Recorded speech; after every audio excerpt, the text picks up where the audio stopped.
पैदाइशी निशान तो आपके कल्ले पे है। जी माफ कीजिएगा, इंतखाबी निशान लौटा है और मैं उम्मीद से हूं कि नहीं, मुझे उम्मीद है। जी।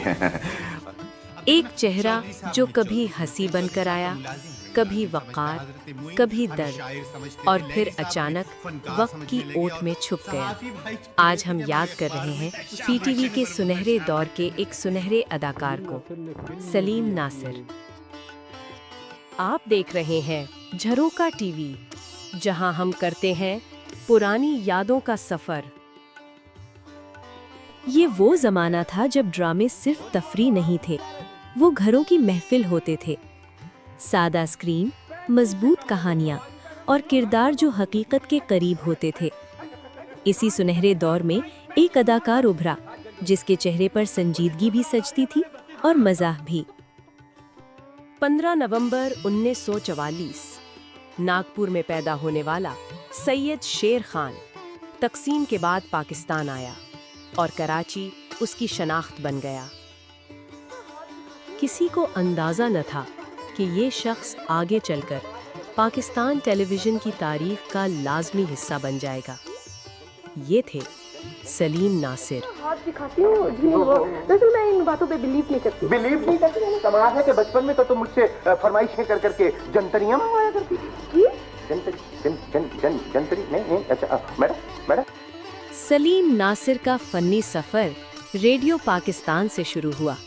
आवाज में ठहराव था, अदायगी में असर, मगर असल पहचान मिली कैमरे के सामने, जहां चेहरा बोलता है और आंखें मुकालमा कहती हैं। बीते समय कर लोगे मते का नाम है कि लेकिन सानू कोई इत्तला ही नहीं देती है।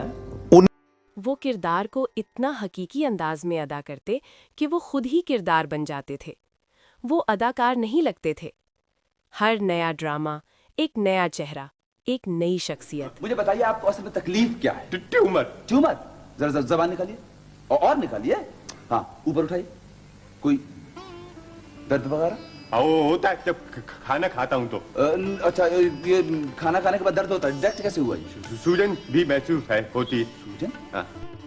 1984 आंगन टेढ़ा और उसका लाजवाल किरदार अकबर, एक क्लासिकल रक्कास जो हालात की सितम ज़रीफी से घरेलू मुलाजिम बन जाता है। ये सिर्फ मजाह नहीं था, ये एक माशरती अक्स था। मैं तो अल्लाह ताला से 24 घंटे यही दुआ मांगता हूँ कि साहब काउंसलर हो जाएं। अल्लाह से ये दुआ मांग के तेरे साहब ठीक हो जाएं।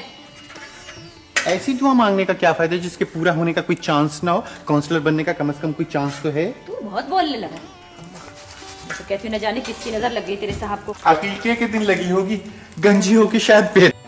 अकबर की चाल, बात करने का अंदाज, चेहरे के तासुरात, हर लम्हा यादगार बन गया।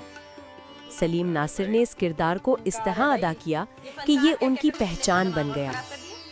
ये फनकार क्या क्या करता, तुमने इसका दिमाग और खराब कर दिया। लो, हम खराब ही नहीं थे तो और खराब क्या होंगे? हम तो भूल गए कि हम क्या थे। अल्लाह की कसम हमको तो कुछ भी याद नहीं है। अल्लाह की कसम में तो कुछ भी याद नहीं है। सिर्फ यही याद है कि हमने तेरी तनख्वाह देनी 30,615। अकबर, अगर हम काउंसलर हो गए तो तेरी सारी तनख्वाह चुका देंगे। वैसे कोई दूसरा इंतजाम भी सोच लीजिए। तन्हाइयाँ में उन्होंने मामू का किरदार अदा किया, एक शफीक और घरेलू मिजाज शख्सियत जिसने कहानी को गर्मी और अपनायत दी।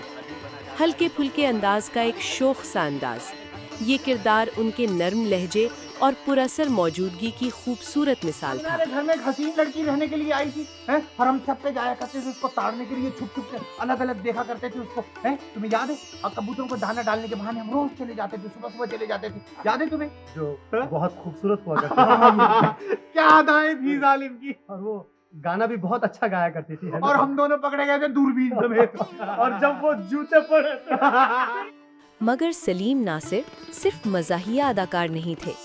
निशाने हैदर के सिलसिले के ड्रामा कैप्टन मोहम्मद सरवर शहीद, जज्बा, जुर्रत और कुर्बानी की तस्वीर, और नसीम हिजाजी के लिखे तारीखी ड्रामा सीरियल आखिरी चट्टान में सुल्तान जलालुद्दीन का किरदार इतनी खूबसूरती से अदा किया कि आज तक हमारे जहनों से नहीं निकल सका। मैं एक लड़ने वाला सिपाही हूँ फरीद। गोलों की घन घरत मुझे पसंद है।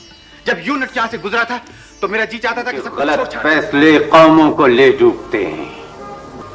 हम एक फर्द को पूरी कौम की तकदीर से खेलने का मौका नहीं देंगे तैमूर मलिक।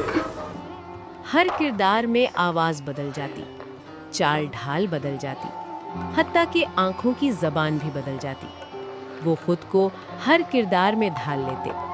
यही एक बड़े अदाकार की खूबी होती है। टोपियां जो पहनाते थे सर पे, वो साहब टोपियों की जगह लोहे के उगालदान पहना दिया करते थे। तो उसमें यह था कि एक दफा एक सिपाही था मेरे साथ, तो उसने कहा कि खून खून खून। मैंने कहा चुप रहो, ये खून नहीं है, पीक। तो उसके बाद मैंने छोड़ दिया, इसलिए कि अब तक सर में दर्द रहता है। सलीम नासिर सिर्फ अदाकार नहीं थे, वो इल्म दोस्त भी थे। वो तफरीही रसाइल, टीवी टेम्पो और टीवी टाइम्स के नाशिर भी रहे। एक तालीम याफ्ता पेशावर जो DHA कराची में पब्लिक रिलेशंस ऑफिसर के तौर पर भी काम करते रहे।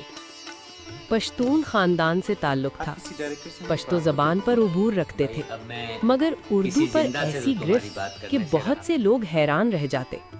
और सबसे खूबसूरत बात, वो खुद को मुकम्मल अदाकार नहीं समझते थे। कहते थे, मैं अभी सीख रहा हूँ। कैरियर अपने उरूज पर था। किरदारों की भरमार, नाज़रीन की मोहब्बत, तनकीद निगारों की दाद। मगर जिंदगी को शायद जल्दी की। सितंबर 1989 में दिल का दौरा पड़ा। 19 अक्टूबर 1989, सिर्फ 44 बरस की उम्र में ये दरख्शां सितारा डूब गया। मैंने घर वालों से पूछा ये किसकी खबर थी, तो उन्होंने कहा कि सलीम नासिर का इंतकाल हो गया। मैं उठा, वो जो मैंने नोटिंग की थी। मगर फनकार कभी मुकम्मल तौर पर रुखसत नहीं होते। उनकी आवाज़ें, उनके चेहरे और उनके किरदार लोगों के दिलों में जिंदा रहते हैं। और आज भी उनके हम असर फनकार, हिदायतकार और मद्दाह उन्हें मोहब्बत और एहतराम से याद करते हैं। चंद ऐसे लोग हमारे हैं जैसे कि जहाँ तारीफ ख़त्म होती है वहाँ तारीफ शुरू होती है। किन चक्करों में पड़ गए डॉक्टर साहब आप? अच्छा खासा पेशा है, यानी कि ये कोई अच्छा काम तो नहीं है। आप एक बार चांस तो देकर देखिए। मैंने वो निशाने हैदर किया है और आखिरी चट्टान किया और सडनली उसके बाद अकबर का रोल कर रहा हूँ मैं। मैंने कहा यहीं तो मालूम होगा कि एक्टर हो या नहीं तुम। सलीम बहुत डीप एक्टर है, अंदर का एक्टर है बिल्कुल। वो सोचता है कैरेक्टर को, जैसे वो पढ़ता है पूरी स्क्रिप्ट और उसके बाद उस कैरेक्टर को सोचता है उसको कैसे बनाना। फिर जो गेटअप से हेल्प लेते हैं ना, आवाज़ों से बना के हेल्प लेते हैं, मैं उनको एक्टर नहीं। उनके दुनिया से रुखसत होने के बाद भी उनका फ़न भुलाया न जा सका। पाकिस्तान ने उनकी खिदमात का बाकायदा एतराफ़ किया। 1990 में हुकूमत पाकिस्तान ने उन्हें बाद-अज़ वफ़ात प्राइड ऑफ परफॉर्मेंस से नवाजा। बाद-अज़ां उन्हें तमग़े इम्तियाज़ से भी नवाजा गया। ये एज़ाज़ात उनके फ़न्नी वक़ार, किरदारों की गहराई और अदाकारी के मुनफरिद अंदाज का एतराफ़ था। आज जब पुराने ड्रामे दोबारा देखे जाते हैं तो नाज़िर सिर्फ कहानी नहीं देखता, वो अपना माजी देखता है, अपना बचपन, अपना घर, अपने लोग, और उस स्क्रीन पर सलीम नासिर जैसे फनकार। सलीम नासिर अब हमारे दरमियान नहीं, मगर उनके किरदार आज भी जिंदा है। आपके दिल में सलीम नासिर का कौन सा किरदार बसा हुआ है? हमें कमेंट्स में ज़रूर बताएं। और अगर आप भी PTV के सुनहरे दौर की यादों से जुड़े रहना चाहते हैं तो झरोखा TV को सब्सक्राइब कीजिए ताकि ये यादें जिंदा रहें हमेशा। ये सब लोग समझते हैं कि मैं पागल हूँ और ऑपरेशन होगा, मगर मुझे मालूम है कि ये सब लोग तो खुद पागल हैं। ये तुम ऐसे ऐसे क्या करते हो? मैं ऐसे ऐसे नहीं, मैं तो ऐसे ऐसे भी कर लेता हूँ।